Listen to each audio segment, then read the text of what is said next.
በጌታ በኢየሱስ ስም አሜን። ጌታ ይመስገን። አጠር ያለች ቃል አብረን እንካፈላለን። መጨመር በሚል አብረን እናያለን። መጨመር። እስቲ ዛሬ ጨምራለሁ በሉ። መጨመር ማደግ ነው። መጨመር መብዛት ነው። መጨመር መስፋትም ነው። መጨመር ለውጥ ማምጣትም ነው። ከነበረው ተሽሎ ተለይቶ መገኘት ነው። ሁለት አይነት መጨመሮች አሉ። ተፈጥሯዊ መጨመር አለ። ፈልገን ደግሞ ተዘጋጅተን አቅደን የምንጨምረው መጨመር ደግሞ አለ። እንዲሁ ተፈጥሯዊውን ሰው መጨመር ስታዩት ከትናንትናም ዛሬ ጨምረናል። በእድሜያችን ላይ አንድ ቀን ተጨምሯል አይደል? ተጨምሯል። ፈልገን አይደለም፣ እኛ አስበን አይደለም፣ የኛ የሥራ ውጤት አይደለም። እግዚአብሔር ነው የጨመረልን። አያቋርጥም እስካለን ድረስ እዚህ ምድር ላይ። ይሄንንም ምድር ለቀን ስንሄድ ዘላለም ውስጥ ነው የምንገባው። የሚቋረጥ ነገር የለም። አለ መጨመር አለ። እንዲሁም ደግሞ አንዳንድ ፍላጎቶቻችን ሁሉ ጊዜ እየጨመሩ ይሄዳሉ። ውሃ ጥም ከጥቂት ነው የሚጀምረው አይደለ? ከጥቂት ይጀምራል ውሃ ጥም። ለዛች ጥማታችሁ መልስ ካልሰጣችሁ እየጨመረ ይሄዳል። ፈልጋችሁ አይደለም። ውሃ በማታገኙበት ቦታ ባይጠማችሁ ደስ ይላችኋል፣ ግን ጥሙን ልታቋርጡት አትችሉም። እየጨመረ ነው የሚሄደው። ልክ እንዲሁ የምግብ ፍላጎትም እንደዛው እየጨመረ ይሄዳል። እንዲሁም ደግሞ በአጠቃላይ የሰው ፍላጎት ሁሉ ጊዜ እየጨመረ ነው የሚሄደው። እየቀነሰ የሚሄድ ፍላጎት የለም። የሰው ፍላጎት ማብቂያ የለውም፣ ገደብ የለውም። ይህችን ዓለም ለቀን እስክንሄድ ድረስ እስከ መጨረሻዋ ሰዓት ድረስ ፍላጎታችን እየጨመረ ነው የሚሄደው። እየጨመረ ይሄዳል። ልጆች ተወልደው ትንሽ ከፍ ሲሉ ታላላቆቻቸውን ያውና ትምህርት ቤት መግባት ይፈልጋሉ። ሲገቡ ማለፍ ይፈልጋሉ። ሲያልፉ መመረቅ ይፈልጋሉ። እየጨመረ ነው የሚሄደው። ሲመረቁ ማግባት ስራ መያዝ ይፈልጋሉ። ስራ ሲይዙ ማግባት ይፈልጋሉ። ማግባት ሲያገቡ መውለድ ይፈልጋሉ። እንደዚህ ነው እየጨመረ ነው የሚሄድ። ሁሉ ነገር እየጨመረ ይሄዳል። የተቀመጠ ነገር አለ። እንዲሁም ደግሞ እኛ በራሳችን ፈልገን አቅደን እንድንጨምር የሚፈልገው ነገር አለ እግዚአብሔር። ጴጥሮስም ላይ ስታነቡት እንዲህ ይላል፣ በእምነታችሁ ላይ በጎነትን ጨምሩ። በበጎነትም እያለ ጨምሩ እያለ ይሄዳል። ዛሬም በአንድ አቅጣጫ ደግሞ እንጨምራለን። በጨመርን ቁጥር ምንድነው የሆነ? የምንጨምረው ነገር ፍጽምናን እያገኘ ይሄዳል። ሙሉ እየሆነ ይመጣል። እስቲ በጨመርኩ ቁጥር በሉ፣ ወደ ፍጽምና ነው የምመጣው። ጌታ ይመስገን። ሁለተኛ ቆሮንቶስ ምዕራፍ 6 ከቁጥር 14 እስከ ምዕራፍ 7 1 እና 2 ተያያዥ ስለሆነ ቁጥር 14 ላይ እንዲህ ይላል፣ ከማያምኑ ጋር በማይመች አካሄድ አትጠመዱ። ጽድቅ ከአመፃ ጋር ምን ተካፋይነት አለውና? ብርሃንም ከጨለማ ጋር ምን ህብረት አለው? ክርስቶስ ከቤልሆር ጋር ምን መስማማት አለው? ወይስ የሚያምን ከማያምን ጋር ምን ክፍል አለው? ለእግዚአብሔር ቤተ መቅደስም ከጣዖት ጋር ምን መጋጠም አለው? እኛ የሕያው የእግዚአብሔር ቤተ መቅደስ ነንና ነን። እንዲሁም እግዚአብሔር እንዲህ ሲል ተናገረ፣ እንዲህ ሲል በእነርሱ ኖራለሁ፣ በመካከላቸው እመላለሳለሁ፣ አምላካቸውም እሆናለሁ። ስለዚህም ጌታ ከመካከላቸው ውጡና የተለያችሁ ሁኑ፣ ርኩሱንም አትንኩ ይላል። ሁሉንም የሚገዛ ጌታ እኔም እቀበላችኋለሁ፣ ለእናንተም አባት ሆናለሁ፣ እናንተም ለእኔ ወንዶች ልጆችና ሴቶች ልጆች ትሆኑልኛላችሁ። ምዕራፍ 7 ቁጥር 1 እንግዲህ ወዳጆች ሆይ የዚህ ተስፋ ቃል ካለን በእግዚአብሔር ፍርሃት ቅድስናን ፍጹም እያደረግን ስጋንና መንፈስን ከሚያረክስ ሁሉ ራሳችንን እናንጻ። ቅድስናን ምን እያደረግን አለ? ፍጹም እያደረግን። ይሄ ቅድስና ደግሞ ወደ ፍጽምና እንዴት ነው የሚመጣው? ቅዱስ ናችሁ፣ ተቀድሳችኋል። ቅድስናችሁን ምን አድርጉት? ፍጹም አድርጉት ነው የሚለው። መቀደስ የእግዚአብሔር ሥራ ነው። ቅድስናን ፍጹም ማድረግ ደግሞ የማን ነው? የኛ ነው። እስቲ የኔ ነው በሉ ደገሙና። መቀደስ ግን የማን ነው? የእግዚአብሔር ነው። ወደ ፍጽምና ማምጣት የማን ነው? ምርጫን ስለሚፈልግ፣ የኛን ፍላጎትን ስለሚፈልግ፣ የኛንም ሥራ ስለሚፈልግ፣ የኛንም ተግባር ስለሚፈልግ፣ የኛንም አስተሳሰብ፣ አመለካከት፣ ግንዛቤ፣ ዝንባሌ ስለሚፈልግ እኛንን የተሰጠንን ቅድስና ምን የምናደርገው? ፍጹም የምናደርገው። ዳግም የተወለደ ሁሉ ቅዱስ ነው። ክርስቶስ ኢየሱስ በደሙ ምን ብሎናል? ቀድሶናል፣ አጥቦናል፣ አንጽቶናል። ያ የፈሰሰው የክርስቶስ ኢየሱስ ደም ለኃጢአታችን ስርየት ነው። አንድ ሰው የኃጢአትን ስርየት ካገኘ ተቀድሷል። ግን ቅድስናን ፍጹም ማድረግ ይጠበቅበታል።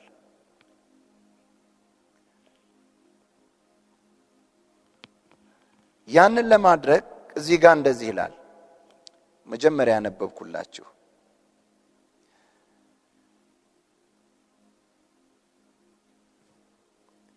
ከመካከላቸው ውጡና ምን ያላችሁ ነው? የተለያችሁ ሁኑ። ቅድስናን ፍጹም ለማድረግ መጀመሪያ መለየትን ይፈልጋል። መለየትም ደረጃ አለው። 3 ደረጃ። በደንብ ስሙኝ። ጥቂት ነገር ነው የምነግራችሁ። 3 ደረጃ አለው። የመጀመሪያው ደረጃ ጌታን ኢየሱስን እንደ ግል አዳኛቸው የተቀበሉ ሁሉ የሚያገኙት ነው። የመጀመሪያው ደረጃ መለየት ጌታ ኢየሱስን ሲያገኙ ከምን ይለያሉ? ከዓለም የተለዩ ናቸው። ዓለማዊ አንሆንም፣ የሰይጣን አንሆንም፣ የሲኦል አንሆንም። የማንን? የእግዚአብሔር ነን። ይሄ መለየት ነው። ሁለተኛው ደረጃ መለየት የእግዚአብሔርን ቃል በተሞላን ቁጥር የአእምሮ መታደስ ስናገኝ ከክፉ ነገሮች ሁሉ ምን እንላለን? እንለያለን። ከመጥፎ ነገሮች ሁሉ እንለያለን። እግዚአብሔር ከማይደሰትባቸው እንለያለን። አንዳንድ ጊዜ ጌታን አግኝተው ዳግም ተወልደው ከሲኦል የተለዩ ሰዎች፣ ከዘላለም ሞት የተለዩ ሰዎች ከክፉ ነገር ያልተለዩ ደግሞ አሉ። ልምምድ ውስጥ ያሉ አሉ። ተጽዕኖ ውስጥ ያሉ አሉ። በኃጢአት የሚመላለሱ አሉ። ግን አልዳኑም እንዴ? ድነዋል። የእግዚአብሔርን ልጅነት አላገኙም? አግኝተዋል። ግን ያልተለዩት ነገር አላቸው። ይሄ ሁለተኛው መለየት የሚመጣው ምንድነው? በእግዚአብሔር ቃል አእምሯችን ሲታደስ፣ አስተሳሰባችን፣ ፍላጎታችን፣ ዝንባሌያችን ምን ይላል? ይለወጣል። ማንን እየመሰልን እንሄዳለን? ክርስቶስን እየመሰልን እንሄዳለን። ሁለተኛው። ሶስተኛው ነገር ደግሞ ከመልካም ነገር ሁሉ እንለያለን። እሱ ነው ደስ የሚለው። ከመልካም ነገር ሁሉ እንለያለን። መልካም ከሆነ ነገር እንለያለን። ስንበስል ስናድግ፣ ለምሳሌ ልንገራችሁ፣ ግራ አይበላችሁ። ስጋን መብላት ተፈቅዶልናል አለ ጳውሎስ። የሰማችሁ ነው። ስጋን መብላት ተፈቅዶልናል። ስጋ መብላቴ ግን ወንድሜን የሚያሰናክለው ከሆነ ለዘላለም ስጋ አልብላ። አያችሁ? መልካም የሆኑ ነገሮች ግን ሌላውን ሊጎዱ የሚችሉ፣ ለሌላው እንቅፋት ሊሆኑ የሚችሉ መልካም የሆኑ ነገሮች ግን እንደ ጌታ ሐሳብ ቅድሚያ ልንሰጣቸው የማይገቡ። ስጋ መብላት ጥሩ ነው አለ አይደል እንዴ? ስጋን ያዘጋጀ ማን ነው? እግዚአብሔር ነው ያዘጋጀው። ብሉ ብሎን ነው። ግን ስጋን መብላት ወንድሜን የሚያሰናክለው ከሆነ ለዘላለም ምን አልበላም አለ። ይሄ ትልቁ መለየት ይሄ ነው። ሁሉ ተፈቅዶልኛል አለ። ሁሉ ተፈቅዶልኛል። ሁሉ ግን ምን የሚል አይደለም፣ የሚጠቅም አይደለም። ሁሉ ተፈቅዶልኛል፣ በእኔ ላይ ግን አንዳችም አይሰለጥንብኝም። እስቲ አይሰለጥንብኝም በል። ሁሉ የተፈቀደልን፣ ለምሳሌ ምግብ አሁን ያነሳ ነው አለ፣ እሱም አለ። እንጀራ ተራ ነገር ማወራ ይመስላችኋል፣ ግን አይደለም። ነፃነትን ነው የማወራው። ቡና ሻይ፣ ቡና ሳይጠጡ የማይውሉ ሰዎች አሉ። የሰማችሁ ነው። አይኔ አይከፈትም የሚሉ ቡና ካልጠጡ፣ ምንም ነገር ብበላ እንጀራ ካልቀመስኩ አላድርም የሚሉ ሰዎች አሉ። ምን ውስጥ ናቸው? ተጽዕኖ ውስጥ ናቸው። እስቲ ተጽዕኖ ውስጥ በሉ። ተቆጣጥሯቸዋል። ያለ እርሱ ምንም መሆን አይችሉም። ሁሉ ተፈቅዶልኛል፣ ሁሉ ግን አይጠቅምም። ሁሉ ተፈቅዶልኛል፣ አንዳቸውም በእኔ ላይ ምን አይልም፣ አይሰለጥንም። እውነተኛ ነፃነት ሶስተኛ ደረጃ ላይ ሲደረስ፣ መለየቱ ላይ ሲደረስ፣ አዎ ተፈቅዶልኛል ግን አይሰለጥንብኝም። እሱ አይደለም እኔ ላይ ተጽዕኖ ማምጣት ያለበት፣ እኔ ነኝ ተጽዕኖ። ስፈልግ በለዋለሁ፣ ሳልፈልግ እተወዋለሁ። በመብላቴም ሌላ የሚያሰማኝ ነገር የለም፣ እሱም ባለመንካቴም ሌላ የሚያስደምጠኝ ነገር የለም። ስለ እኔ ነው ያለው። በእኔ ላይ ሊሰለጥን እድል አልሰጠውም። የሰማችሁ ነው። እስቲ በእኔ ላይ እንዲሰለጥን እድል አልሰጠውም በሉ። ግን አልተፈቀደም፣ አልተፈቀደም። እስቲ ተፈቅዷል በሉ። እነዚህን ሶስቱን ደረጃዎች፣ የመጀመሪያው ከሲኦል ከዘላለም ሞት ሲለይ፣ ሁለተኛው ከክፉ ነገር ሲለይ፣ ሶስተኛ መልካም እና የጊዜው ያልሆነ ነገርን፣ በጊዜው አስፈላጊ ያልሆነ ነገርን ግን የተፈቀደን መተው ሲችል ወደ ምን ውስጥ ይመጣል? ቅድስናን ፍጹም ወደ ማድረግ ይመጣል። አሜን አሜን። ምክንያቱም ቅድስና ኑሮን ይፈልጋል። ተቀድሻለሁ በማለት ብቻ ሰው ቅድስናን ሊያመጣው አይችልም። በንግግር ሳይሆን ቅድስና የሚመጣው በኑሮ ነው። ኑሮ ነው። ለዚህ ነው ጴጥሮስም ላይ ሲናገር ምንድነው ያለው? የሰማዩ አባታችሁ ቅዱስ እንደሆነ እናንተም በኑሯችሁ ሁሉ በኑሯችሁ ሁሉ ምን ሁኑ? ቅዱሳን ሁኑ። ኑሯችሁ ሁሉ ሲል ሁሉን ያካትታል። ሁሉን ያካትታል። እስቲ ሁሉን ያካትታል በሉ። ድገሙና በደንብ በሉ። ኑሯችን፣ አስተሳሰባችን፣ ኑሯችን፣ አመለካከታችን፣ ኑሯችን፣ ፍላጎታችን፣ ኑሯችን፣ ዝንባሌያችን፣ እነዚህ ሁሉ እኛን በአካል የሚያንቀሳቅሱን ነገሮች ናቸው። እያንዳንዳችን ፍላጎታችንን ተከትለን ነው ምን ሆነውን ሁሉ የምንሆነው። አንድ ሰው ለምንም ነገር ፍላጎት ከሌለው ምንም ነገር የማድረግ ችሎታ የለውም። የየሰው ሁሉ አቅም የተሰወረው ምን ውስጥ ነው? ፍላጎት ውስጥ ነው። አቅም እያለው ምንም ነገር ማድረግ ካልፈለገ ሰውየው ስቲል ምን የለውም? አቅም የለውም። አቅሙ በምን ታስሯል? በፍላጎት ታስሯል። አቅማችሁን የሚለቅላችሁ የሚፈታው ምናችሁ ነው? ፍላጎታችሁ ነው። ለየትኛውም ነገራችሁ ገደብ የሚሰጠው ፍላጎታችሁ ነው። ሰው ኮንሸስ ሊሆን ይችላል፣ ላይሆን ይችላል። ማንም ሰው ግን ከፍላጎቱ በላይም በታችም ሊኖር አይችልም። ቀለል ያለ ነገር ልንገራችሁ። ምግብ ቤት ድግስ ተደግሶ ተጠራችሁ፣ ሄዳችሁ እስቲ 10 አይነት ምግብ ተደርድሯል። ተራችሁን ይዛችሁ ተሰልፋችሁ ሳህናችሁን ይዛችሁ ራሳችሁ ናችሁ የምታወጡት። ደስ ይላል። አንዳንድ ሰው ሁሉንም ይፈላጊ ነው። ከጅምሩ ገና 4-5ኛውን ተርታ ሲያነሳ ሳህኑ ጥግብ ብሎለታል። ከዛ እየጨመረ መሄድ ነው። በደንብ ስሙ። አንዳንዱ ደግሞ ይመጣል፣ ያያል፣ አንድ ጠጠር ብድግ ከዚህ ይመጣል፣ ሌላም ጠጠር ብድግ ከዛ ይመጣል። 4-5 እንክብል ነገሮች ይዞ ይሄዳል። አንዱ እስኪወድቅበት ድረስ ነው ሳህኑ በደንብ። አንዱ ደግሞ ትንጥዬ ነች። ማን ነው ገደብ ያበጀባቸው? ምናቸው? ፍላጎታቸው ነው። ሁሉ እኮ ለማቀርቧል፣ ለነሱ ቀርቧል። እንዴ ምን ነው አትጨምርም እንዴ? አይ ምፈልገውን ይዣለሁ፣ በቂዬን ይዣለሁ ነው የሚለው። አያችሁ የእያንዳንዱ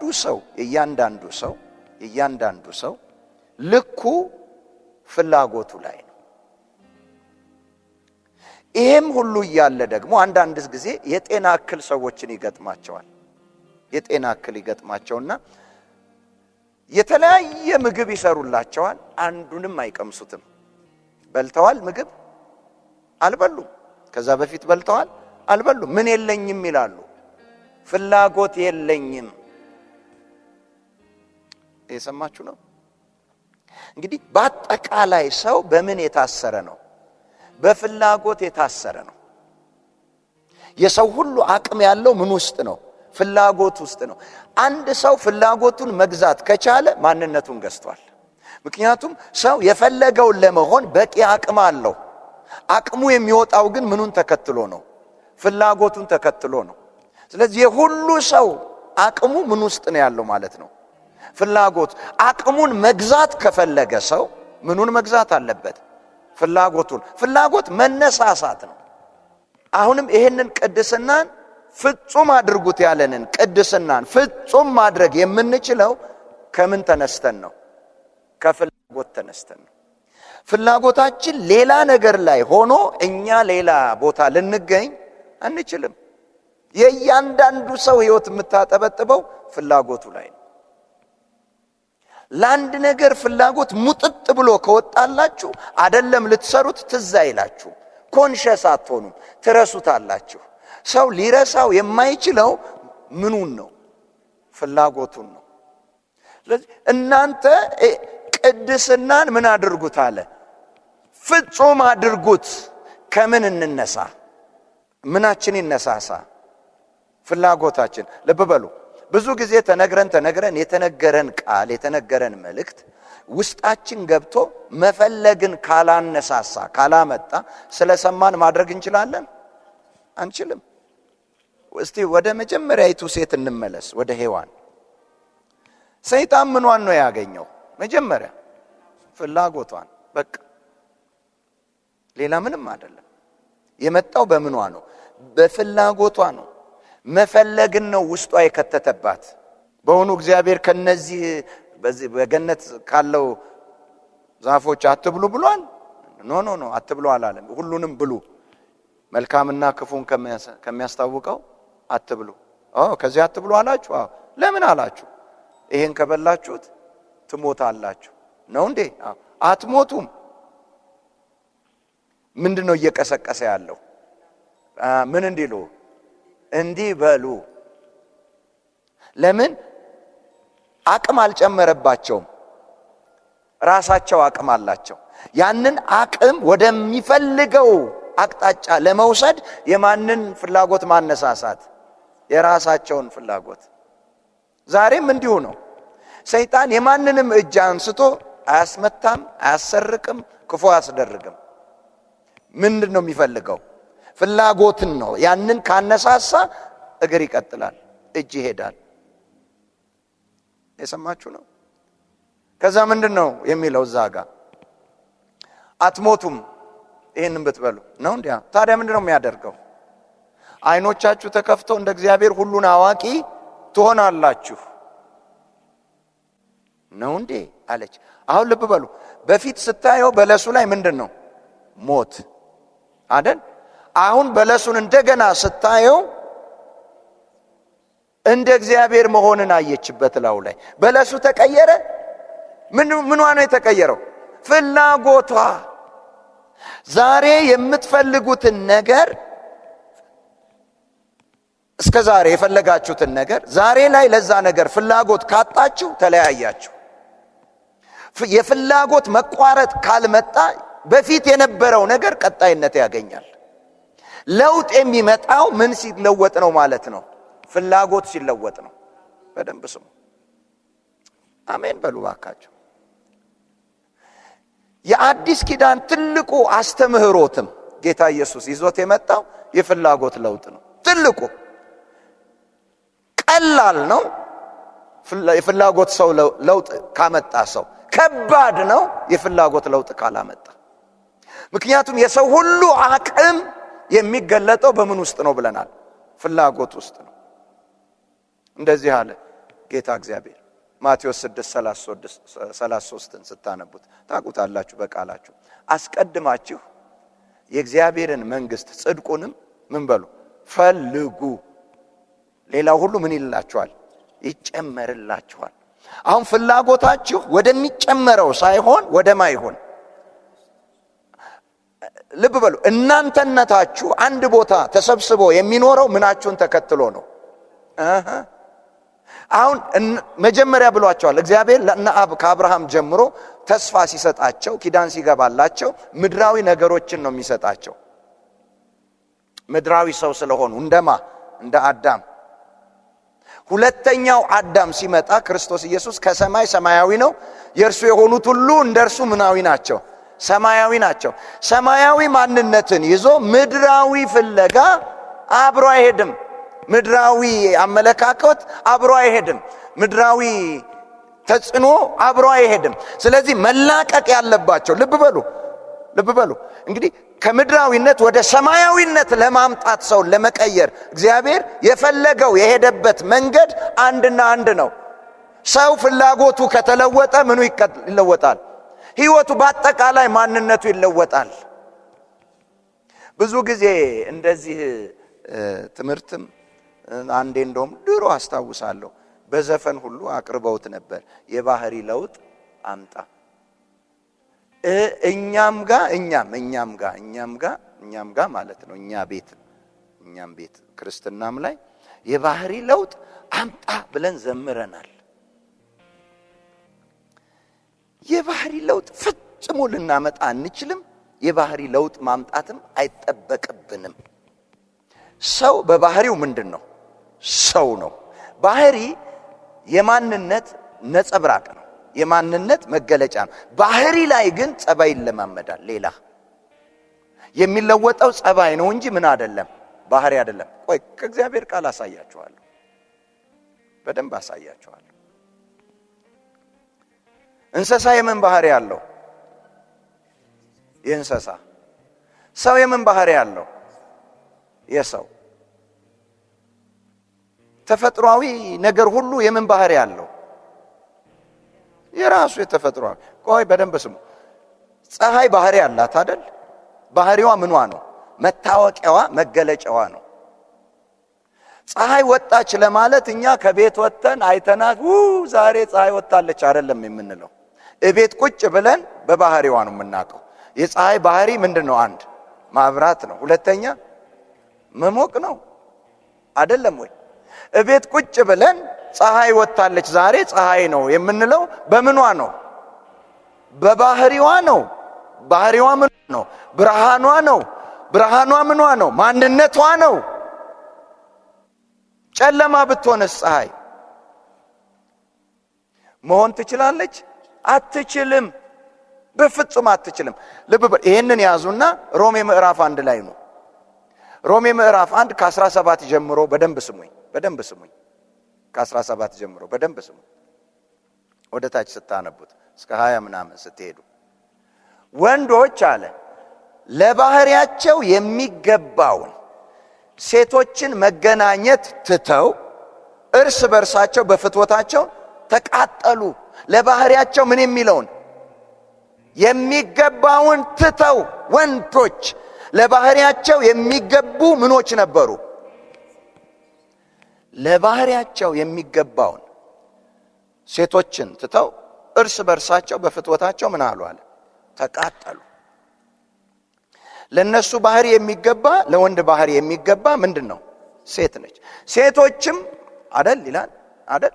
ለባህሪያቸው የሚገባውን ትተው ያለ ባህሪያቸው ይላል። ምን ማድረጋቸው ነው? እንግዲህ ባህሪያቸው ላይ ያለ ባህሪ ሌላ ጸባይ አደረጉ ማለት ነው። ባህሪያቸው ተቀየረ ነው የሚለው። እና ታዲያኛ ከየት አምጥተን ነው የባህሪ ለውጥ ያምጡ የምንለው? የባህሪ ለውጥ ያምጡ እያልን በገዛ እጃችን ወንዱ ሴት መሆን እየፈለገ ነው። የባህሪ ለውጥ ከመጣ ወንድ ምን መሆን ነው? ሴት ምን መሆን ነው? እየሰማችሁ ነው? ወንድ ሁልጊዜ ምንድን ነው ባህሪው? የወንድ ነው። ለወንድ የሚገባ ባህሪን ደግሞ አስቀምጧል እግዚአብሔር። ልክ እንደዛው በባህሪ ላይ ምን ይመጣል? አዲስ ጸባይ። የሚቀያየረው ምንድነው? ጸባይ። ባህሪ ምን አይልም?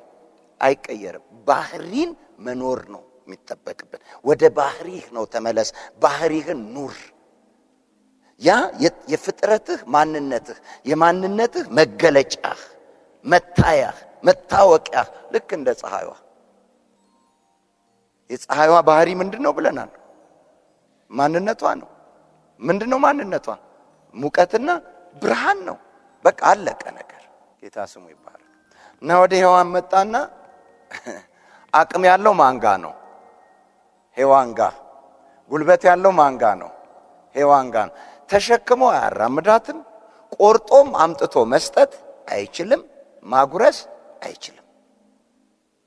የሚችለው ምንድነው? እንድትበላ ያልተፈቀደላትን ነገር እንድትበላ አሁን ምን ማነሳሳት? ፍላጎቷን ማነሳሳት ነው። ፍላጎቷ ከተነሳሳ የምትፈጽምበት ምን አለ? ውስጧ አቅም አለ። ገራችሁ የሰው ሁሉ አቅም በምን ታስሯል ብለናል? በፍላጎት። ምንም አቅም ይኑራችሁ መፈለግ ካልመጣ፣ ፍላጎት ካልመጣ ምንም ነገር ልታደርጉ አትችሉም። ከፈለጋችሁ ማድረግ ቢያቅታችሁ ትሞክራላችሁ። ቆይ ለምንድነው ሕፃን ልጅ እንደማይራመድ ያቃል? ይነሳል፣ ይተረተራል፣ የሆነ ነገር ሊይዝ ይሞክራል። ሲያቅተው አያርፍም፣ ዳዴ ይላል። ካቃተው አያርፍም፣ በልቡ ይሳባል አይደል? ምንድነው ይሄን ኃይል እዛ ውስጥ ያስከተተው? ፍላጎቱ መሄድ። አያችሁ፣ የሰው ሁሉ አቅም ያለው ምን ውስጥ ነው ብያችኋለሁ? ፍላጎት ውስጥ። ስለዚህ መጣና ፍላጎቷን ነው ያነሳሳው። በፊት ስታየው እዛ ጋር ሞት ነው። አሁን ደግሞ ስታየው ምንድነው? ጥበብ። ማንን መምሰል? እንደማን መሆን? እንደ እግዚአብሔር መሆን። ከዛ ምን ይላል የእግዚአብሔር ቃል? ስታየው ይላል ለመብላት ያማረ ለጥበብም የሚያስጎመጅ ሆኖ ምን አላት? ታያት። መጀመሪያ የሚታያት ምን ነበር? ሞት ነበር። ከበላችሁት ምን ትላላችሁ? ትሞታላችሁ። እንደውም አትንኩት ነው ያለችው። በለሷ አልተቀየረችም። ምኗ ተቀየረ? ፍላጎቷ ተቀየረ። በቀጥታ ራሷ ሄደች፣ አነሳች፣ በላች፣ አለቀ። ሁሉ ነገር የሆነው ምኗን ሲያገኝ ነው? አያችሁ፣ አንድ ሰው ፍላጎቱ ከተገኘ ገንዘቡ ተገኝቷል፣ ጊዜው ተገኝቷል፣ ዘመኑ ተገኝቷል፣ ሁሉ ነገር፣ ወንድነት ተገኝቷል፣ ሴትነት ሁሉ ነገራችሁ ተገኝቷል። ምናችሁ ከተገኘ? ፍላጎታችሁ። መጠበቅ ያለበት ምናችን ነው? ፍላጎታችን ነው። ለውጥም ማምጣት ያለብን የምናችንን ነው? የፍላጎታችን ነው። ለዚህ ነው አዲስ ኪዳን ትልቁ አስተምህሮቱ ኢየሱስ ይዞት የገባው ትልቁ ያልኳችሁ ሰው የምን ለውጥ እንዲያመጣ ነው? የፍላጎት ለውጥ። እስቲ የፍላጎት ለውጥ በሉ። እሱ ላይ አይደል የነበር ነው? ማቴዎስ 6:33 አስቀድማችሁ የእግዚአብሔርን ጽድቅ መንግስቱንም ምን በሉ? ፈልጉ። የእግዚአብሔርን ጽድቅ ካልፈለጉ ጻድቅ መሆን አይቻልም። ግን ጻድቅነት እንዲሁ የተሰጠ ነው። የሚገኘው ግን በምንድን ነው? በፍላጎት ነው። ይዞ የመጣውን ስትፈልግ፣ ስትቀበለው የእግዚአብሔር መንግስት ውስጥ ለመኖር እግዚአብሔር መንግስቱን ዘርግቶታል፣ ስርዓቱን አስቀምጧል፣ መጥቷል። ግን የሚገቡት ምን ያሉ ናቸው? የፈለጉት ናቸው። የፈለጉ ምን ይላሉ? ይቀበላሉ። ጊዜያቸውን፣ ህይወታቸውን፣ ማንነታቸውን፣ ዘመናቸውን ሁሉ ምን ይሉታል? ይሰጡታል። ምናቸውን ተከትሎ? ፍላጎታቸውን ተከትሎ። እና ቅድስናንም ፍጹም አድርጉት ሲል የሚጀምረው ከምንድን ነው? ከፍላጎት ነው። ለዚህ ነው ዕብራውያንም ላይ ሲናገር ትቀደሱ ዘንድ ፈልጉ። የሰማችሁ ነው። ምን በሉ? ምን በሉ? ፈልጉ። ፍላጎቱ ካንተ ከመጣ ይሆናል። ጌታ ስሙ ይባረክ።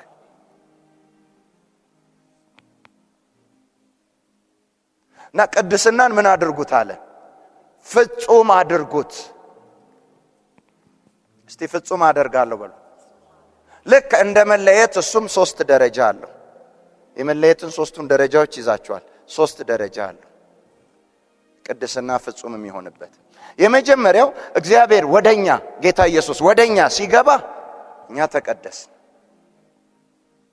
ሁሉም ሰው ነው ዳግም የተወለደ ሁሉ ምን ብሏል? ተቀድሷል። ማ ወደ ውስጡ ገብቷል? ቅዱስ የሆነ የእግዚአብሔር ልጅ ሲገባ እኛ ውስጥ ሁለንተናችንን ምን ብሎታል? ቀድሶታል። ሁለተኛው መቀደስ እኛ ወደሱ ስንገባ ነው።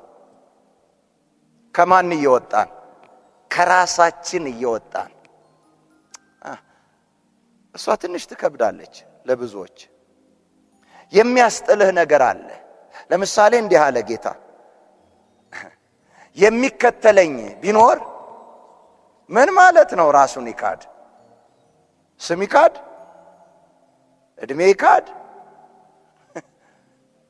ፍላጎቱን ይተው። አየ ጌታ እኛ ውስጥ መግባት ቀላል ነው እሺ ስንል፣ እኛ ወደ እሱ ውስጥ መግባት ግን ከበድ ይላል። ከዛ ነው ቅድስናን ምን እያደረግን እንመጣው? ፍጹም እያደረግን እየሞላ ነው፣ ከፍ እያደረግ ነው። በሚጠበቅብን ልክ በእሱ ባስቀመጠው መለኪያ መስፈርት ልክ ለመምጣት እኛ ምን እያደረግ ነው እንሄዳለን? እየሞላ ነው፣ ፍጹም እያደረግ ነው። ለምን? እግዚአብሔር የምን አምላክ ስለሆነ፣ የፈቃድ የምርጫ መፈለግህን ይፈልገዋል እግዚአብሔር። መፈለጋችንን ይፈልገዋል እግዚአብሔር። ፈልገን ማድረጋችንን ይፈልገዋል እግዚአብሔር።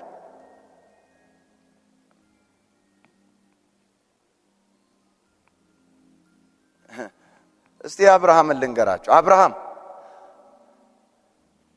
ከሀገርህ ከአባት ቤት ከሀገርህ ከዘመዶች ከአባት ቤት ተለይተህ እኔ ወደማሳይህ ውጣ።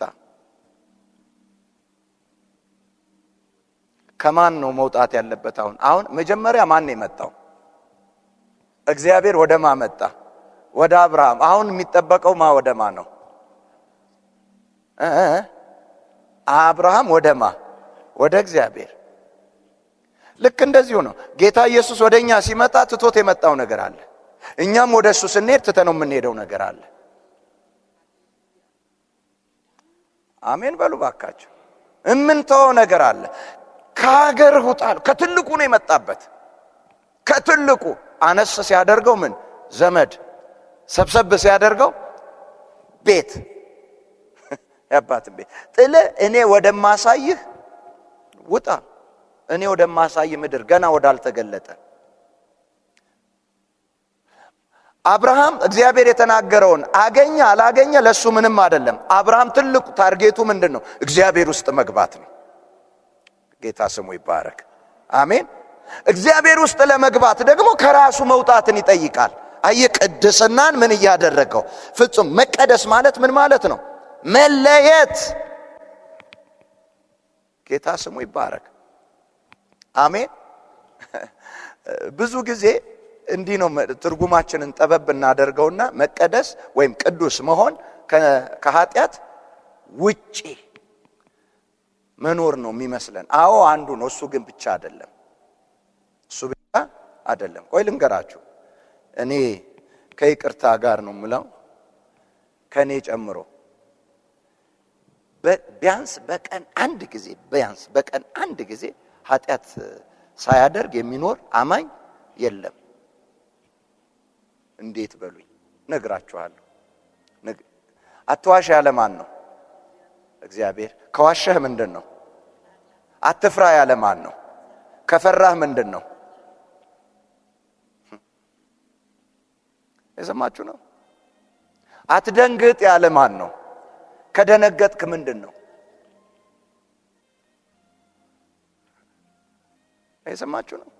እንደውም እነዚህ እኛ ኃጢአት ብለን የዘረዘርናቸው ንስሐ የገባንባቸው ግን ኃጢአት የማይመስሉን ንስሐ ያልገባንባቸው ኃጢአት በኃጢአት አድርገው ቁጭ ያደረጉን ብዙ ናቸው።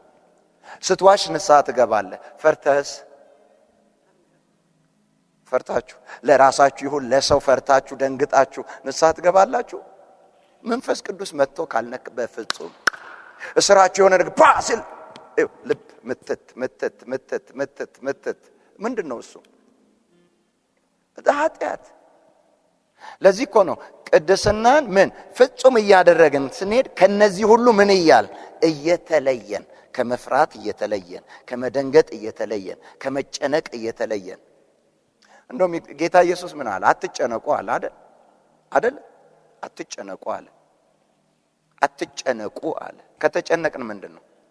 እንደውም በጣም ከባድ እኮ ነው መጨነቅ። መጨነቅ እኮ በእግዚአብሔር ምን አለ ማለት ነው? አለመታመን ነው፣ አለመደገፍ ነው። እግዚአብሔር ይችላል፣ አሁን ያቅቶኛል፣ አዎ እግዚአብሔር ይችላል አለ ማለት እኮ ነው። በቃ እኔም አቅቶኛል፣ እግዚአብሔርም እንደማይችል በቃ ተጨናንቀናል። አለማወቅ፣ እግዚአብሔርን አለመደገፍ፣ በእግዚአብሔር አለመታመን ነው። ይሄ ከባድ ኃጢአት ነው። እና ቅድስናን ፍጹም አድርጉት ሲለን ወይም ቅዱስ ናችሁ ሲለን ጌታን ያገኘ ሁሉ ተቀድሷል ሲል ጌታን ያገኘ ሁሉ ያለ ኃጢአት ነው ማለቱ አይደለም። ኃጢአት ማለት ምን ማለት ነው? ሲጀምር ራሱ ምን ማለት ነው? ኃጢአት ማለት ምን ማለት ነው? መተላለፍ አንዱ። ምን መተላለፍ? የእግዚአብሔርን ቃል፣ ትእዛዝ፣ ፈቃድ፣ ሐሳብ መተላለፍ። ጌታ ስሙ ይባረክ። ትቀደሱ ዘንድ ምን በሉ ፈልጉ ስለሚል ልብ በል። አሁንም አብርሃም ጋር ልምጣላችሁ። የመጀመሪያው አብርሃም እግዚአብሔር ወደ ማመጣ ወደ አብርሃም መጣ። ቀጥሎ አብርሃም ወደ ማሄደ ወደ እግዚአብሔር ሄደ። እስቲል ግን ፍጹም አይደለም። ሀገሩን ትቷል፣ ዘመዶቹን ትቷል፣ የአባቱን ቤት ትቷል። ከሚስቱ ጋር ገባ። ሲገባ ለሚስቱ ማውራት ጀመረ። ባንቺ ምክንያት፣ አንቺ ቆንጆ ነሽ፣ ውብ ነሽ፣ ባንቺ ምክንያት እኔን እንዳይገድሉ፣ ያውም ምኗ ቢሆን ሊገደል እንደሚችል ሁሉ ሰራው። ባልሽ ከሆንኩ እውነት ነው ይገሉኛል፣ ወንድም ከሆንኩ ግን ምንም ቢበዛ ስጠኝ ልውሰዳት ነው የሚባለው፣ እኖራለሁ። ስለዚህ እኔ ባልሽ እንደሆንኩ እንዳይታወቅ ምኔ በይ ወንድሜ፣ እኔም ሽምጥጥ አድርጌ እሷ ምኔን እችላለሁ። ፍጹም ሆኗል ወይ? አልሆነም። ለዚህ እኮ ነው እግዚአብሔር መጣና አብርሃም ፍጹም ሁን፣ በፊቴ ምን በል ተመላለስ፣ ምን ሁን ፍጹምም ሁን፣ እኔ ለአንተ ምን ነኛል? ጋሻ ነኝ። ጌታ ስሙ ይባረክ። እኔ ኤልሻዳይ ነኝ፣ እኔ ሁሉን ቻይ ነኝ። አንተ ግን በፊቴ ተመላለስ፣ ፍጹምም ሁን። እንግዲህ ልብ በሉ፣ የአባቱን ቤት ትቷል፣ ዘመዶቹን ትቷል፣ ሀገሩን ትቷል። ከራሱ ወጥቶ ወደ ማን ገብቷል? ወደ እግዚአብሔር ገብቷል። ግን ምን አልሆነም? ፍጹም አልሆነም። ፍጹም ሁን አለው። ልክ ቅድም ያልኳችሁ እንደዚህ ነው። እግዚአብሔር ወደኛ ሲመጣ ምን ብሎናል? ቀድሶናል። ሁለተኛው ቅድስናችን ወደ ፍጽምነት ወደ እድገት የሚመጣው እኛ ደግሞ ወደ ማስንገባ ወደ እሱ ስንገባ ማለት ከኛ ሐሳብ ከኛ ፍላጎት ስንወጣ የነበረንን የኛን ነገር ምን ስንል ስንተው በዛው መቀጠልን ስናቆም የፍላጎት ለውጥ ስናመጣ ያኔ ቅድስናው ምን እያለ ፍጹም እየሆነ እያደገ ይመጣል። እስቲ የተጠራ ነው በሉ። ቅድስናን ፍጹም ልናደርግ ነው። እንዳትስቱ። የመጀመሪያው ጌታ ኢየሱስ ወደኛ ሲመጣ ምንን አግኝተናል? ቅድስናን አግኝተናል። እኛ ወደሱ ስንገባ ቅድስናን ምን እንለዋለን? እንጨምረዋለን። አሜን። እኛ ወዴት ገባን ማለት ነው? አየ መለየት ማለት ይሄ ነው። መቀደስ ማለት ምን ማለት ነው? መለየት። ከኛ ተለየን። ከኛ ሐሳብ፣ ከኛ ፍላጎት፣ ከኛ ዝንባሌ፣ ከኛ ልምድ ምን አለ ማለት ነው? ተለየን። ሶስተኛው እና የመጨረሻው ይሄ ፍጹም የሚሆነው እኛና እግዚአብሔር ስንዋሃድ ማለት ምን ማለት ነው? የሱ ሐሳብ የኛ ሐሳብ፣ የኛ ሐሳብ የሱ ሐሳብ፣ የሱ ፍላጎት የኛ ፍላጎት፣ የኛ ፍላጎት የሱ ሐሳብ ሲሆን ያ እዛ ላይ ስንደርስ ጳውሎስ እንዳለው ገላትያ ምዕራፍ 2 ቁጥር 20 ላይ ጥቅሷን እንወዳታለን። እኔ ከክርስቶስ ጋር ምን ብያለሁ አለ? ተሰቅያለሁ። እኔ አልኖርም አለ። አሁን እኔ ምን ብያለሁ? ሞቻለሁ። እኔ አልኖርም። ከማ ወጥቷል ማለት ነው? ከራሱ ወጥቷል። መውጣቱ ብቻ አይደለም። በእኔ ውስጥ የሚኖረው አሁን ማን ነው አለ? ኢየሱስ ነው አለ። ያ ሕይወቴ ማን ነው? የራሱ እኮ የጳውሎስ ግን የኢየሱስ ሐሳብና የጳውሎስ ሐሳብ ምን ብሏል? ተዋህዷል። አሁን የሚያስበው እንደማን ነው? እንደ ኢየሱስ። የኢየሱስ ሐሳብ ነው ውስጥ ያለው። በዛ ልክ ነው የሚኖረው። ቅድስናን ምን አደረገው ማለት ነው? ፍጹም አደረገው፣ ጨመረው። መልስ እዛው መለሰ። አሁን እኔ አልኖርም ተሰቅያለሁ ትልል አንተው አይደል እንዴ የምታወራው? ጳውሎስ ከጳውሎስ ጋር አይደል ነው? አዎ እውነትህን እኮ ነው።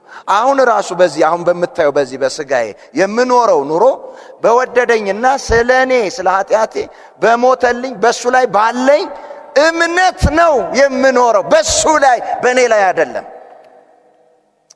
የሰማችሁ ነው? ምን ማለት ነው? በሱ ባለኝ እምነት ነው የምኖረው ማለት። ይሄ ስጋዬ የሚኖረው እሱ እንዳለኝ ነው፣ እኔ እንደምፈልገው አይደለም። እሱ ባለኝ እሱ ያለውን አምኜ እሱን ነው ሕይወት ያደረግኩት። እሱን ነው የማስበው፣ እሱን ነው የምናገረው፣ እሱን ነው የምኖረው፣ እሱን ነው የማደርገው። ሕይወቴ የእሱ ፈቃድ ላይ ነው። የእሱ ፈቃድና የእኔ ፈቃድ አንድ ሆኗል። አሁን የእኔ የምለው የለኝም፣ የእሱም የምለው የለም። እኔና እግዚአብሔር በሐሳብ ምን ሆነናል? አንድ ሆነናል። የእሱን ነው የምኖረው። ጌታ ስሙ ይባረክ። አሜን።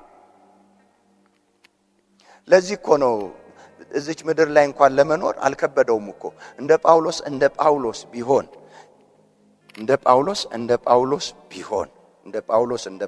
ቢሆን አንድና ሁለት መከራ ካገኘ በኋላ ማራናታ ብሎ ሊጽፍልን የሚገባ እሱ ነበር።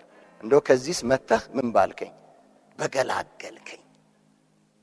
መከራውን ጥጥት ካደረገ በኋላ እኔ እኮ አሁን አለ አይደል ፊልጵስዩስ 1:21 22ን ስታነቡ ልሄድ ከክርስቶስም ጋር አብሬ ልኖር እናፍቃለሁ። እጅግ የተሻለ ነው አለ። እጅግ የተሻለ ሲያቸው ደግሞ አሳዶጆቹን የሚመቱትን እነዛ የሚገርፉትን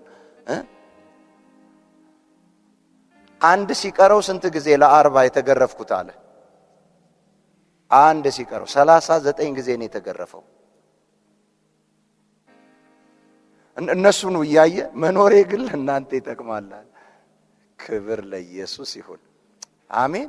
እንደው መለየትስ እንዴት ከእናንተ ጋር ይኖራል አላለም እኮ። አይገርምም? አሁን የማንን ሐሳብ ነው የሚያስበው? ወደ ወጋሪዎቹ እንደመጣ ኢየሱስ ወጋሪዎቹን እንደወደደ፣ ሰቃዮቹን እንደወደደ፣ ለሰቃዮቹ ሊኖር እንደመጣ፣ ሕይወቱን ለሰቃዮች እንዳመጣ ልክ እንደዛው ለነሱ መኖሬ ለማ ይጠቅማል? ለእናንተ። ይሄንን ሲል ቀሎት አይደለም። በውጪ መከራ፣ በውጪ ፍርሃት፣ በውስጥ ፍርሃት፣ በወንድሞች ፍርሃት እየሰማችሁ ነው። በዚህ ውስጥ ሁሉ ግን አሁን መሄድን ምን አልልም ማለት አልፈልግም። መሄዱ ግን እጅግ የተሻለ ነው። ክርስቶስ ኢየሱስ የመጣበትን ሐሳብ የማን አድርጎታል? የራሱ አድርጎ ማለት ምን? ከራሱ ወጥቷል ሰውየው። ጌታ ስሙ ይባረክ። መከበርንም መጠላትንም መወደድንም መናቀንም መክበርንም ከዛ ውጪ ነው። ጌታ ስሙ ይባረክ። እሱ የሚኖረው ማንን ብቻ ነው? ክርስቶስን ብቻ ነው። አሁን ቅድስናውን ምን አደረገው ማለት ነው? ፍጹም አደረገው። ለምን እንዲህ ተባልኩ፣ እንዲህ አሉኝ እኮ፣ እንዲህ አደረጉኝ እኮ ስንልኛ ምን አላደረግንም ማለት ነው? ቅድስናን ምን አላደረግንም? ፍጹም ከዛ አልወጣንም፣ ከዛ አልተለየንም። የሆነ የሚጎትተን ነገር አለ። ተነካው፣ እንዲህ ተባልኩ፣ እንዲህ ተደረግኩ የሚጎትት አልተለያየንም። ከዛ ስንወጣ ቅድስናን ምን አደረግነው? ፍጹም ማለት ተለየን። ፍጹም የሆነ መለየት ተለየን፣ አመጣን።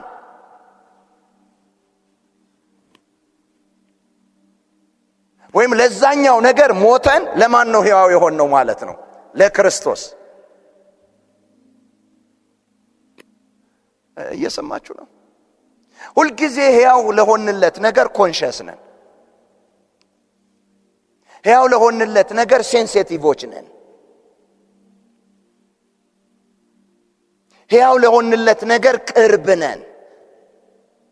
ይሰማናል፣ ይከነክነናል፣ አይቀልልንም። ልንተው ብንል አንተወውም። ለምን ሁሉ ነገራችን እዛ ጋር ሕያው በሆንበት አቅጣጫ ፍላጎታችን በዛ ታስሯል።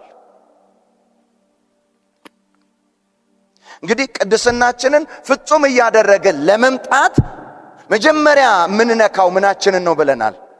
ፍላጎታችንን። አብርሃም ከሀገሩ ከዘመዶቹ ከአባቱ ቤት የመለየት ፍላጎት ባይኖር ባይመጣ እንደሰማ ቢቀር የአብርሃም የእግዚአብሔር ወዳጅነትን ያገኘዋል? ብድግ ብሎ ነው እንደ አብርሃም ወዳጅ የሆነው? አይደለም።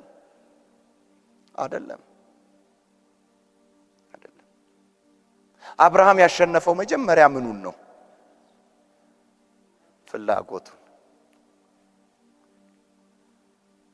የሰማችሁ ነው። ፍላጎታችንን ካሸነፍ እኛ መሆን አንችልም። የማን እንሆናለን? የእግዚአብሔር። እኛ ሆነን የምንገኘው ፍላጎታችንን ብቻ መኖር ስንጀምር ነው።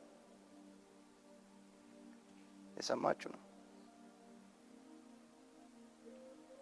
እስቲ ፍላጎቴን አሸንፈዋለሁ በሉ። ደገሙና እንግዲህ ልብ በሉ። ፍጹም የእግዚአብሔር መሆንም ይቻላል፣ ፍጹም የራስ መሆንም ይቻላል፣ ፍጹም የዓለም መሆንም ይቻላል። አልፎም ፍጹም ሰዎች የሰይጣን መሆንም ይችላሉ። ግን ምን ላይ ነው ያተኮረው? መሰረት ያደረገው ምን ላይ ነው? ፍላጎት ላይ ነው። ሰው ፍላጎቱን ማሸነፍ ሲያቅተው ነው ዛጋ የሚቀረው።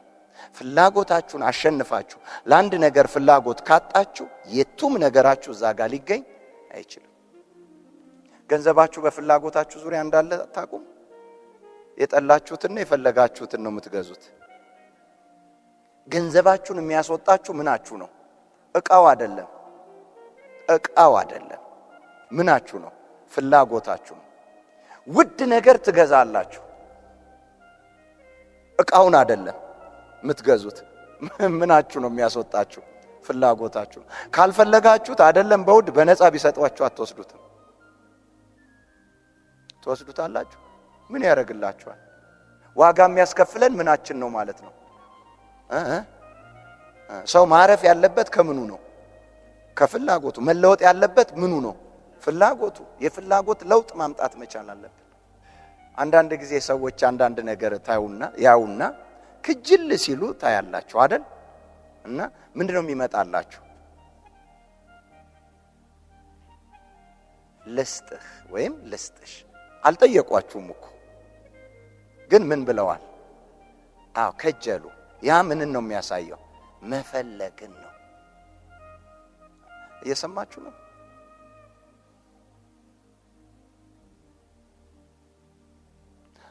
ቢሏችሁም እንኳን እናንተ እንደፈለጉት ካወቃችሁ ሳያውቁ ገዝታችሁ ትሰጣላችሁ። ምን ስላሉት? በቃ ሁለንተናቸው ዛጋ መጥቷል። ሁሉ ነገራቸው ተሰብስቦ ዛጋ ነው ያለው። ወስዷቸዋል፣ ማርኳቸዋል። የፈለጋችሁት ነገር ይማርካችኋል። የፈለጋችሁት ነገር እስሩ እንድትቆዩ እድል ይሰጣችኋል። ያልፈለጋችሁት ጋር መስማትም አትፈልጉም፣ መቆየትም አትችሉም። አንድ ቦታ የመቆየት ጊዜያችሁ የሚወሰነው በፍላጎታችሁ ነው። ስለዚህ ልንለወጥ ባላቸው ነገሮች መካከል እንዲህ ጥለናቸው እንድንወጣ ጊዜው ምናችን ላይ ነው? ፍላጎታችን ላይ።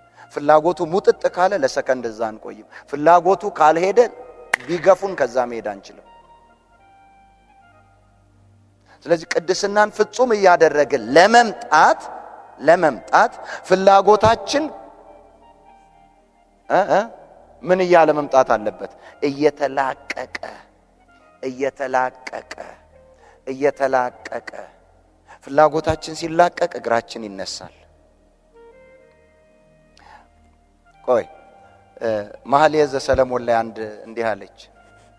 ውዴ መጥቶ በራ ምን አላለች? አንኳኳ። ውዴ ሆይ ተነሺ ክፈችልኝ ልግባ አለኝ። እኔ ደግሞ ምን አልኩ አለች? ተኝቻለሁ፣ ልብሴን አውልቄያለሁ፣ እንደዚህ ምንድነው ችግሩ? ልብሷን ያስወለቃት ምንድነው? መጀመሪያ ፍላጎት። አሁን እንድትነሳ ደግሞ ልብሷን መልበስ እንድትችል የሚያደርጋት ምንድነው? ፍላጎት። የሰማችሁ ነው? ነገሩ ያለው ምንጋ ነው? ከዛ እንደምንም እሱ ደብድቦ ከሄደ በኋላ ምኑ መጣ? ፍላጎቱ መጣ። ብድግ አለችና ከዛ በፊት አልሰማችም፣ ሰምታለች። እንደውም እንደሰማች አልተነሳችም። ማንኳኳቱ ከተቋረጠ በኋላ ነው የተነሳችው። ብድግ አለች፣ ልብሷን ለበሰች፣ በሩን ከፈተች፣ ተነሳች። ስታየው ግን የለም። አሁን ምኗ መጣ? ፍላጎቷ ስለመጣ ተመልሳ መተኛት ቻለች? አልቻለችም። ወጣች፣ ሪስክ ወስዳ። ሌሊት ነው፣ ወንበዴዎች አገኟት፣ ደበደቧት ይላል። ማን ያስመታት? በሌሊት የመጣባት ሰው ምኗ ነው? ፍላጎቷ። መከተልን ፈለገ፣ ማስገባትን አልፈለገችም ነበር መጀመሪያ። የሰማችሁ ነው። የሰው ህይወት የምታጠበጥበው በምኑ ዙሪያ ነው? የፍላጎት ለውጥ ከመጣ የህይወት ለውጥ ይመጣል። የፍላጎት ለውጥ ሲመጣ ቅድስና ፍጹም ይሆናል። ጌታ ስሙ ይባረክ። አሜን። እንግዲህ አሁን ትልቁ ስራ የተሰጠን እኛ የምንሰራው ምናችን ላይ ነው ማለት ነው? ፍላጎታችን። ገደብ ከመስጠትን ጀምር። ልክ ነው። አንዳንድ ፍላጎት ገደብ የለው፣ ልክ ነው። ሰብሰብ እናድርገው። በትንትን ያለ ነው፣ ቅርጽ የለውም። አንዳንድ ፍላጎት ይሄንንም ዛሬ ያንንም ዛሬ ሁሉን መሆን ነው።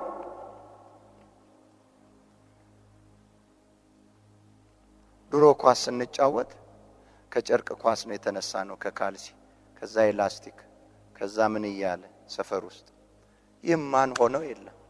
እናንተ ላታቋቸው ትችላላችሁ። ያኔ እነ ሩድ ጉሌት፣ እነ ጆርጅ ዋሂ፣ እስቲ ማን አለ አሁን ድሮ የሚጫወት? እና እነሱ ሲጫወቱ አንድ ቀን ሜዳ ላይ ሩድ ጉሌትን መሆን ነው የምንፈልገው። የሚቀጥለው ቀን ሌሎች ሲጫወቱ ደግሞ እነ ጆርጅ ዋሂን ነው መሆን የምንፈልገው። እነ መካናኪን ነው መሆን የምንፈልገው። አያችሁ? አሁንም መሆን የምንፈልጋቸው ብዙ ነው። ዛሬ ነጋዴ ብንሆን፣ ነገ ሰባኪ ብንሆን፣ ተነጎዳ የሆነ ነገር ብንሆን፣ ተዛ ምን በቃ ያየ ነው የሰማ ነው። ፍላጎቱ ምን ብሏል? አሁንም የህይወት አቅጣጫ የምትይዘው መጀመሪያ ፍላጎት ምን ሲሆን ነው? አቅጣጫ ሲይዝ ነው። በተበታተነ ፍላጎት ቅርጽ ያለው አቅጣጫ ወጥ የሆነ ህይወትን መኖር አይቻልም። ይቻላል? አይቻልም አይደል? መንፈሳዊ ላይ መስላችሁ ይችላል አንዳንዶቻችን፣ ግን እውነቱ ይሄ ነው። እና ምን አለ? ቅድስናን ምን አድርጉት አለ? ፍጹም እያደረጋችሁ። ያልነበሩ ሰዎች ስለነበሩ ላንብብላቸው። ሁለተኛ ቆሮንቶስ ምዕራፍ 6 ከቁጥር 14 እስከ ምዕራፍ 7 ቁጥር 1 ነው ያነበብነው። ርዕሳችን ምንድነው? መጨመር። ምን እንጨምር? መጨመር ማለት ወደ ምን መምጣት ነው? ወደ ፍጽምና። አንዱ ትርጉሞች ብዙ ናቸው። ወደ ምን መምጣት ነው? ወደ ፍጽምና። ምንን ጨምሩ ነው የሚለን? ቅድስናን በመጨመር ምን እናደርገዋለን? ፍጹም እናደርገዋለን። ጌታ ስሙ ይባረክ። አሜን። ሁለተኛ ቆሮንቶስ ምዕራፍ 6 ከቁጥር 14 እስከ ምዕራፍ 7 1 ላንብብላችሁ። ከማያምኑ ጋር በማይመች አካሄድ አትጠመዱ። እንደው እዚሁ ጋር ቆም ብለን ምንድነው የጠመዳቸው? የማያምኑ ከሚያምኑ ጋር፣ የሚያምኑ ከማያምኑ ጋር ምን ጠመዳቸው? ፍላጎታቸው። አትጠመዱ። ጽድቅ ከአመፃ ጋር ምን ተካፋይነት አለውና? ልብ በሉ፣ የፍላጎትን ትልቅነት ነው የሚያሳየው። ሁለቱ እኮ ነጭና ጥቁር ናቸው፣ የሰማይና የምድር ያህል መንፈሳዊና ዓለማዊ ናቸው። ግን አንድ ያደረጋቸው፣ አንድ ቦታ እንዲገኙ ያደረጋቸው ያለማንነታቸው ምንድነው? ፍላጎት። ሊያያቸውም የሚችለው ምንድነው? ፍላጎት። እንግዲህ ትልቁ ጉልበት ያለው ምን ጋር ነው ማለት ነው? ፍላጎት ጋር። በደንብ ስሙ። ጽድቅ ከአመፃ ጋር ምን ተካፋይነት አለውና? ብርሃን ከጨለማ ጋር ምን ህብረት አለው? ምንም ህብረት የለውም፣ ግን አብረው ናቸው፣ አይለያዩ። ምን ስላልመጣ? የምን ፍላጎት? የመለየት። የምን ፍላጎት? የመለየት። ክርስቶስ ከቤልሆር ጋር ምን መስማማት አለው? እያጠበቀው ነው የመጣው። ክርስቶስ ከማን ጋር? ከቤልሆር ጋር ምን መስማማት አለው? ወይስ የሚያምን ከማያምን ጋር ምን ክፍል አለው? ለእግዚአብሔር ቤተ መቅደስ ከጣዖት ጋር ምን መጋጠም አለው? እኛ የሕያው እግዚአብሔር ቤተ መቅደስ ነን። እንዲሁም እግዚአብሔር ተናገረ እንዲህ ሲል፣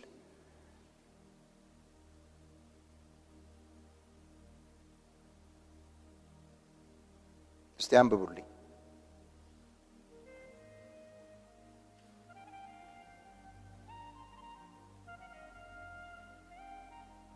በእነርሱ እኖራለሁ፣ በመካከላቸውም እመላለሳለሁ፣ አምላካቸውም እሆናለሁ፣ እነርሱም ሕዝቤ ይሆናሉ። ይህ ሁሉ የሚሆነው ከመካከላቸው ውጡና ምን ያላችሁ ሁኑ? የተለያችሁ ሁኑ። እቺ መለየት ደግሞ ምን ላይ ነው ብለናል? መሰረት ልብ በሉ። ከዛ ምንድነው ያለው? እንደውም የግሪኩ እንደዚህ ነው የሚለው፣ በመካከላቸው እመላለሳለሁ የሚለውን ፓራምቡሌ ይለዋል ይላል። ልክ እንደዛው ፓራምቡሌ የሚለው እንደዚህ በእናንተ ውስጥ፣ በመካከላቸው የሚለው በእናንተ ውስጥ ነው የሚለው። ለምሳሌ አሁን እኔ ውስጥ ይዞራል ማለት ነው። ጉበት እየሰራ ነው፣ ኩላሊት እየሰሩ ነው፣ ጨጓራ እየሰራ ነው።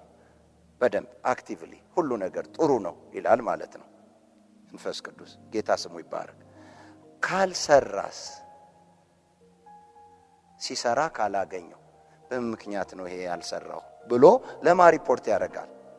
ለማንም ሪፖርት አያደርግም ማለት። መንፈስ ቅዱስ እኮ ጋር መጣው፣ እዛ ጋር ቀራችሁ እንዴ እናንተ? ራሱ ምን ይላል?